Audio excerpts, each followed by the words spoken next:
Hello from the other side.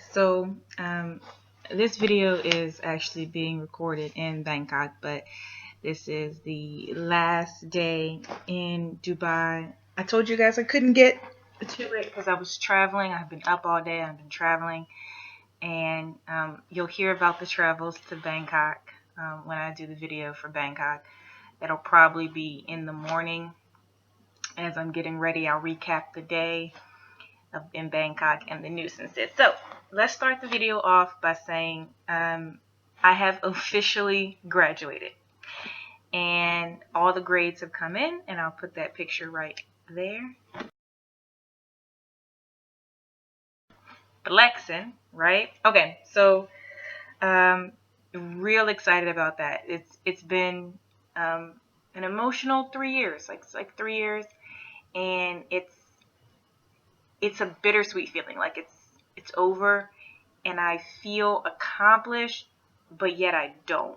So there's something's going on there. But so I just want to give a big thanks to everybody who supported me for that. Everybody who pushed me, my best friend Steve, Ashley, Obi, like everybody who knew the struggle. If you don't know the struggle of working full time and trying to go to school full time and try to maintain this level, it's it can be infuriating and it can also be gratifying, but the biggest problem is the relationships around you of people who don't understand that. And I know Obi and I have spent many, many nights, just kind of comparing that people who don't do it, people who don't have that struggle of being older and going to school full time and working full time and still living life around them, it's very hard, and sacrifices have to be made. And most times that I've experienced, people I've talked to, it is romantic relationships. I'm looking for someone who's going to support me, not make me feel bad because I didn't spend my every waking minute with them. So you get it. All right, so let's get into the last days in Dubai. So our last our last official day in Dubai, I went to the mosque, and I'll put a picture of me and Wally right there at the mosque.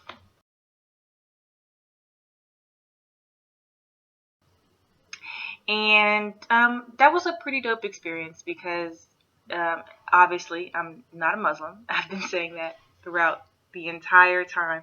I'm not Muslim. So to go in and see and just hear about Islam, and the lady doing it actually, her name is Tracy. She's from London originally. And she was saying that, she's been Islam for about 17 years, and she said that when she met her husband, her now husband, his mother-in-law, apparently, so in the Arabic alphabet, there's nothing really made to convert Tracy. So the sounding is off, or there's no letter or something like that. So she said that she told her mother-in-law, well, what is easier for you? What do you want to call me? And so she chose the name Latifa. So she is Tracy, or AKA Latifa. Cute. So I did have to wear the scarf over my head, obviously. And I was fully covered, but I decided to put on the black robe that they wear, like the burqa kind of thing. And so I did that. I really wanted to buy the full outfit, and I might still try to look for one, or I could just make one. They're not difficult. It's sleeves and an open cover, and you can, do it how you want. But I really wanted to get a fancy one. I haven't seen any girls wearing them really. They were fancy, but I really wanted a fancy one. So I might keep looking though. So that was that. Then we went to the Dubai Miracle Garden, and it looks like this.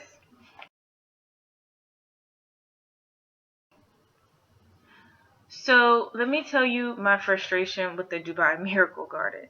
And I know you guys would be like, well, Darshea, that's common sense. Why didn't you just not think about that? Well, because I didn't think about it. The Dubai Miracle Garden was absolutely terrible. I had a terrible time. First things first, there were 1,999 bugs. Okay? And I know you guys are going to be like, Darshea, It's a flower garden. What do you expect? Not that is what I mean. Not that. So, I was a little peeved about that. Then, secondly, I was expecting it to be like a flower garden, like different types of flowers, and it wasn't. I feel like there was four type of flowers, and then that's the only four that were used throughout this entire flower garden. So I was definitely not excited about that, not happy about that, because I definitely wanted to see like flowers made into things.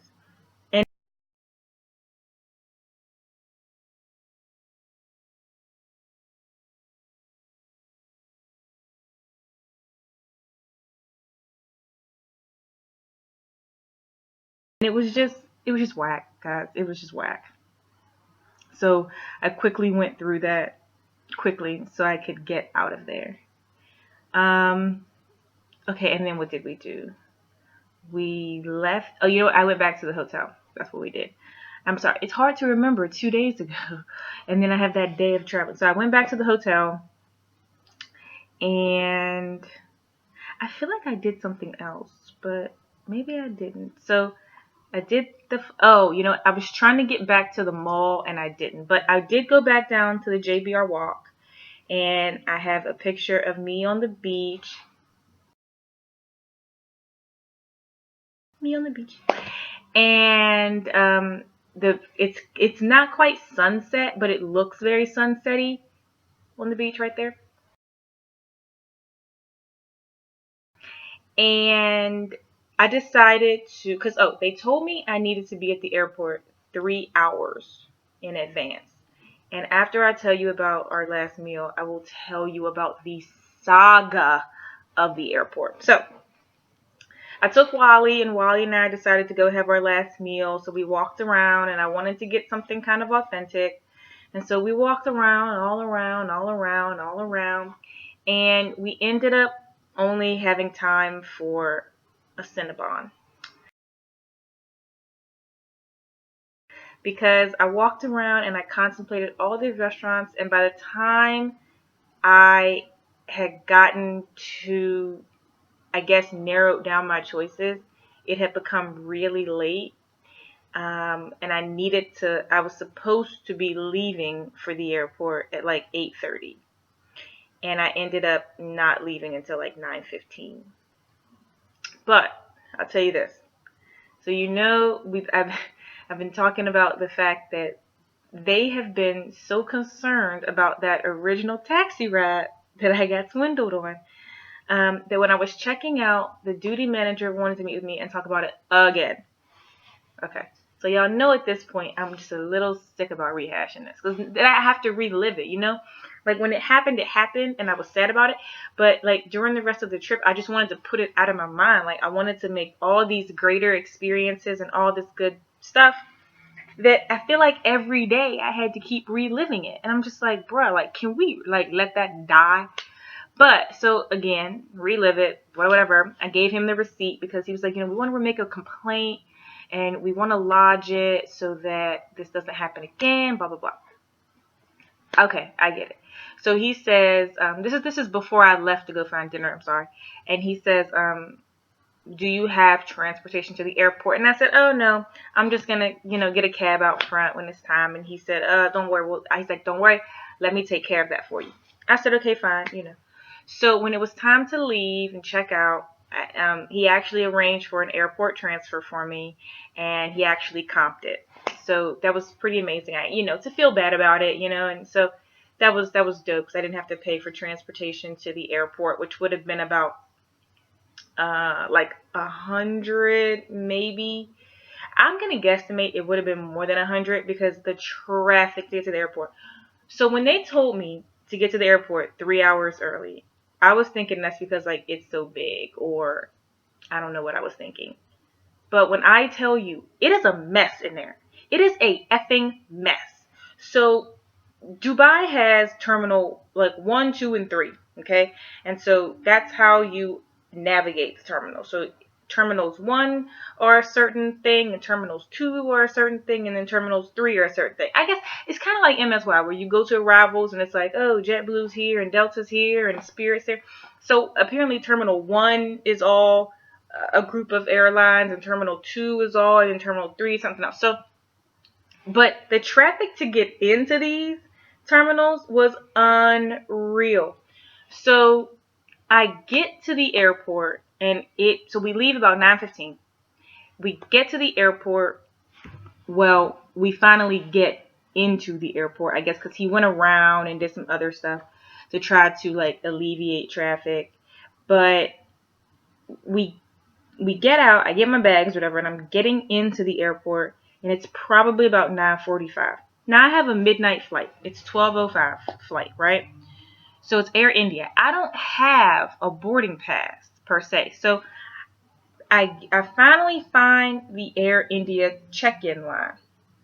And when first of all, let me tell you, these Indians were buying up everything and then some. They had TVs. I mean, Samsung flat screen TVs. Everybody seemed to have a TV. They were just like, and then they got this place where they wrap your bags in saran wrap real quick. Like, oh, it was crazy. It was crazy. I'm telling you, it was the craziest things I have ever seen. And I loved every minute of it. I have never seen such stuff. I'm telling you, man, you leave America and amazing things will happen. Guaranteed. So there's this long ass line, right? I mean, the line is wrapped way over there and then some. And I'm trying to find where I check in to get a boarding pass. Well, apparently this is it. This is like a counter. It's like check in, baggage claim type. They take your bag and whatnot, and then you go through airport security, and then you get to your gate. So I'm in this long, long line for my thing. So I get up there, and we have two problems.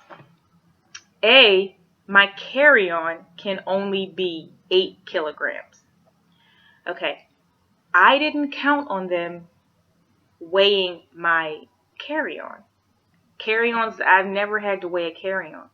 So now I'm in a pickle, because if you knew me and you knew what I was talking about before, you knew that I knew that on these smaller aircrafts, my checked luggage could only be 20 kilograms, which I think the conversion is like 40 pounds, I think, like 40 or 42 pounds.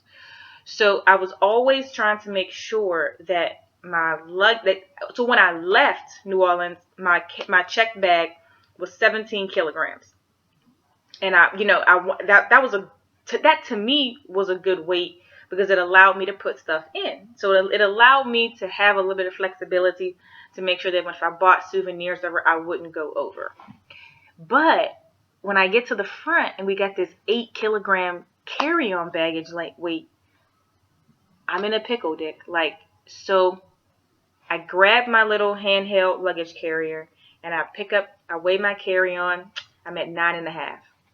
Can't do that, right? So now I'm in line trying to shuffle things from carry-on to check baggage to even it out.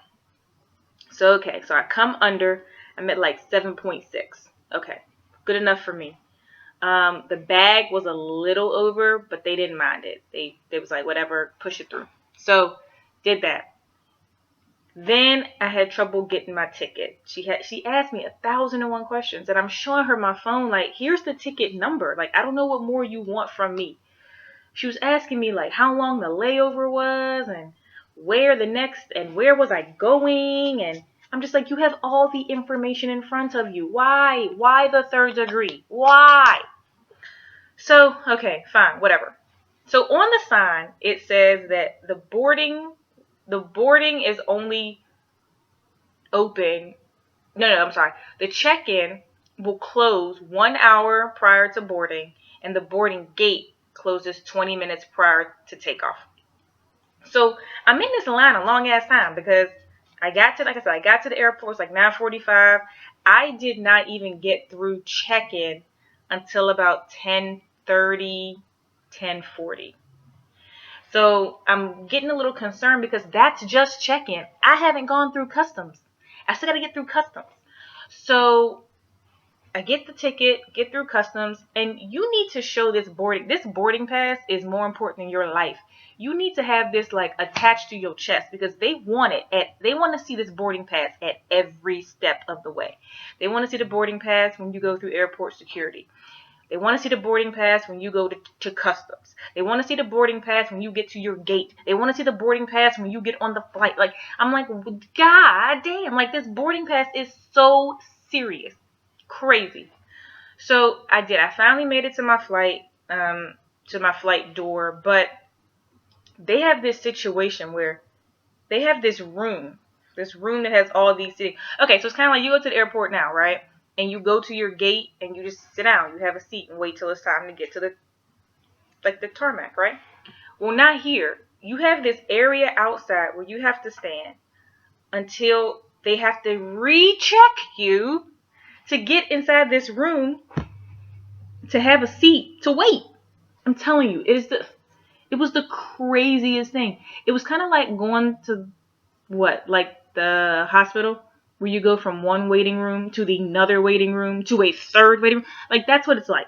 That's what it was like. So I get there, there's no more seats, so I'm sitting on the floor, and that's when, if you saw the video that I said I didn't think this was going to be a good flight, and that I would do the video when I got to Bangkok. Well, that was supposed to have been last night, but clearly you see I didn't do it.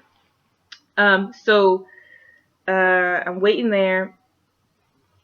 Then when they finally open up the gates to start getting into the second waiting room, they're weighing all the luggage again. So I was like, gosh, jeepers creepers. So I have to wait for that, and then we get inside, and then we're sitting. So the flight was a little late, and I was row 11A, which means that when I got on the plane, I was like right at the door, the middle seat at the door. Not bad. It wasn't a bad flight. It was a little longer than I would have anticipated. It was like 4 or 5 hours. But it wasn't a bad flight. The guy next to me, he ordered 2 Scotch doubles.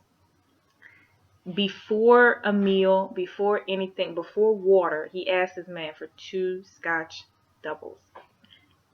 I was like, all right. So, of course, after those scotches, he was very friendly and very chatty. Nice guy. No beef.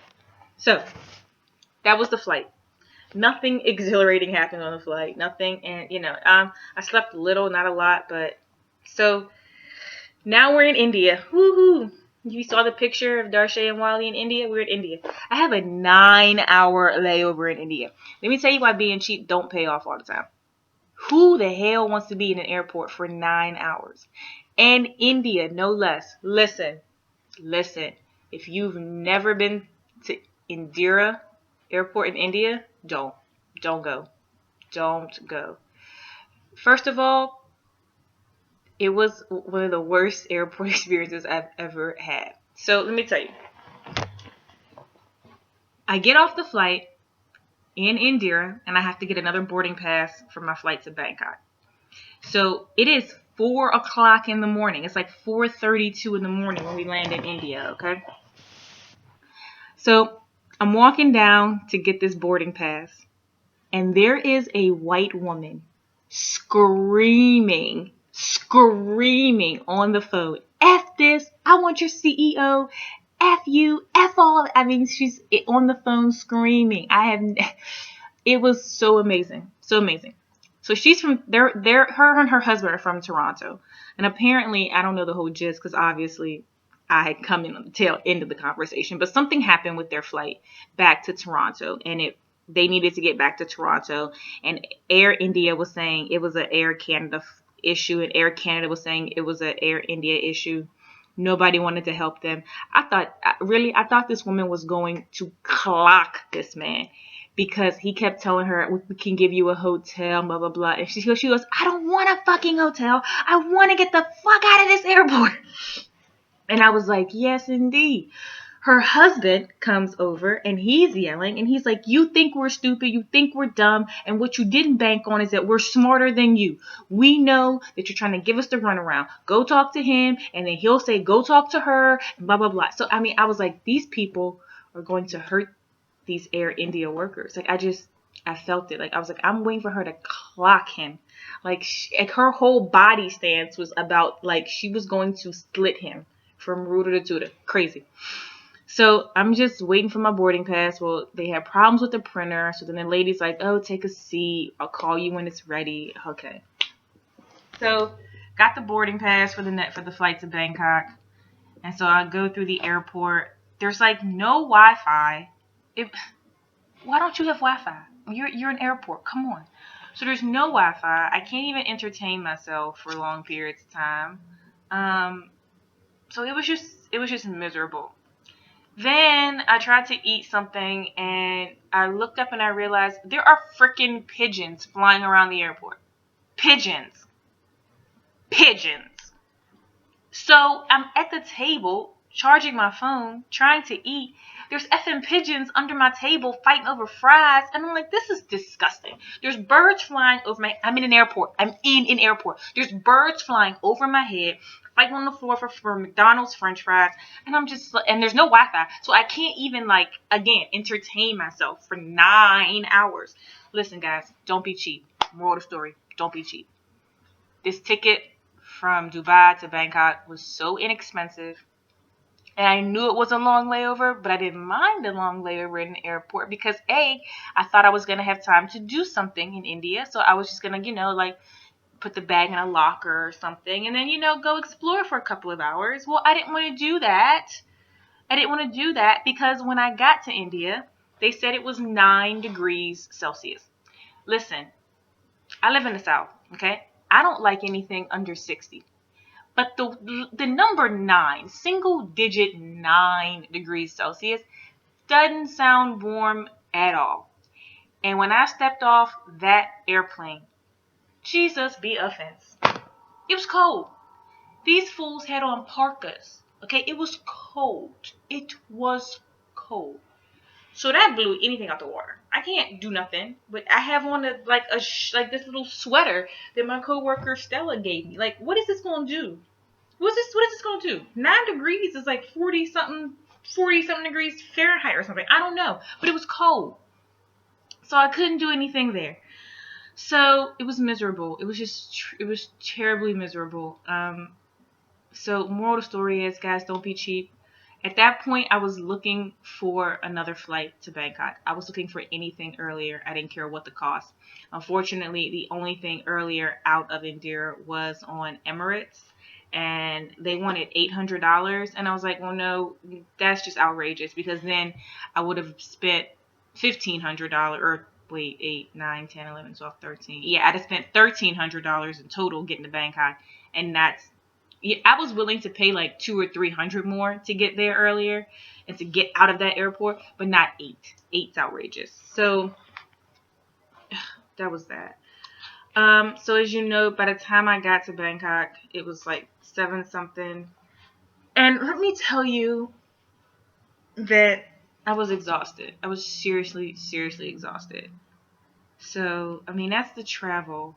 So I'm going to end this video here, and I'm going to pick it up with our first night in Bangkok, where I'm going to tell you about the taxi ride, getting in, and just the things that I've seen at night. So you can look forward to that. Alright, so do bye-bye. Darshea from the other side. The next time we talk, we will discuss that I'm 13 hours ahead of the States. Bye-bye.